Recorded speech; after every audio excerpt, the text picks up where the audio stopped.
Hello. Today I am going to speak about Farah Bashir's memoir, A Rumour of Spring. I don't read much of contemporary literature, so this was a new experience for me. However, while reading Bashir, I found that I could understand her thoughts, her actions, and I could relate to her experiences because I too have lived through the same reality. I know the pain, the fear, the uncertainty you feel when you live in a conflict-ridden place, and so do lakhs of people in Kashmir. Now, some of the major themes explored in the book are: number one, how lives are affected amid turmoil. For example, the author mentions how she suffered from PTSD, post-traumatic disorder, and bouts of depression. Number two, how the militarization in Kashmir affected daily lives, everyday lives. So I appreciate how subtle the author was in examining that and talking about that, how weddings, Kashmiri weddings, which are generally lavish, grand, were affected, how countless other things. Now, number three, this memoir is told from the perspective of from a very unusual perspective, and this was very refreshing because of how often a woman's perspective, a female's point of view, is disregarded during conflict or war.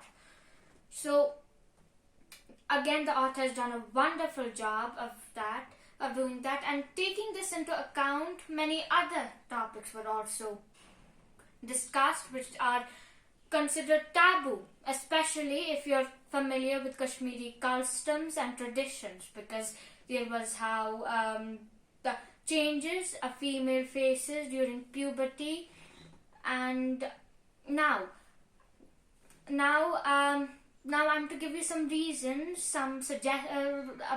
for why I suggest that you give it a read.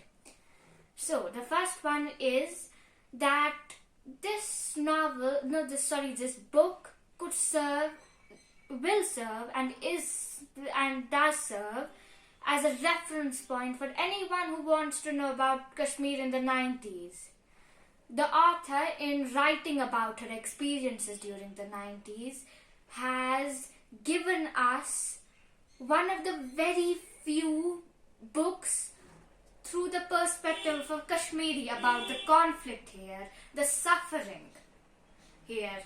So again, this is why it is very important, very significant, and will be for decades, maybe even centuries to come. The second reason is that first I'm going to quote Judith Butler. This has stuck with me for a long time, I think maybe 2 years now. So Judith Butler, she is a gender theorist and a very famous author.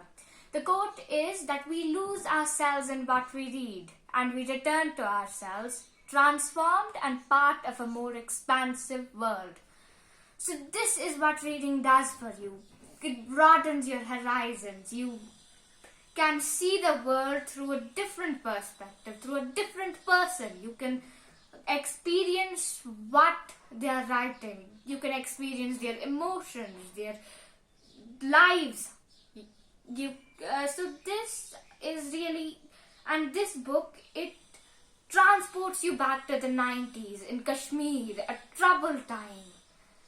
And yet simpler too, because there was no internet, no mobile phones. So while reading it upstairs in my bedroom, on a chair and which overlooked the pomegranate trees, I enjoyed it because it was summer, and it